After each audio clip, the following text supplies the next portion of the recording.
Կիլիկիան գտնվում է Փոքր Ասիայի հարավ-արևելքում։ Բյուզանդացիները 11-րդ դարում Հայաստանից Կապադովկիա և Կիլիկիա էին տեղափոխում նաև մի շարք արքայական և իշխանական տներ՝ իրենց հպատակ բնակչությամբ։ Հայաստանից ստիպված եղան արտագաղթել նաև արծրունիները և բագրատունիները։ Կիլիկիայում մինչ այդ ապրում էին հույներ, ասորիներ, հրեաներ, արաբներ և փոքրաթիվ հայեր։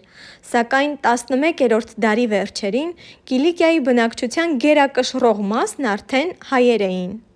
Կապադովկիայում, Կիլիկիայում և Հյուսիսային Ասորիքում հարստացած հայ իշխանների մի մասը զինվորական ծառայության դիմաց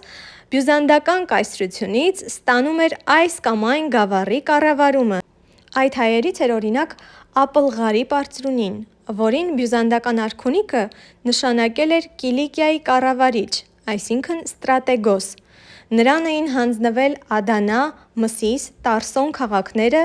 և Լամբրոն ու Պապեռոն բերդերը։ Հետագայում Ապլղարիպ իշխանը Լամբրոնը նվիրում է Գանձակից Կիլիկիա տեղափոխված Օշին իշխանին, որից սերում է Հեթումյան իշխանական և ապա արքայական տունը։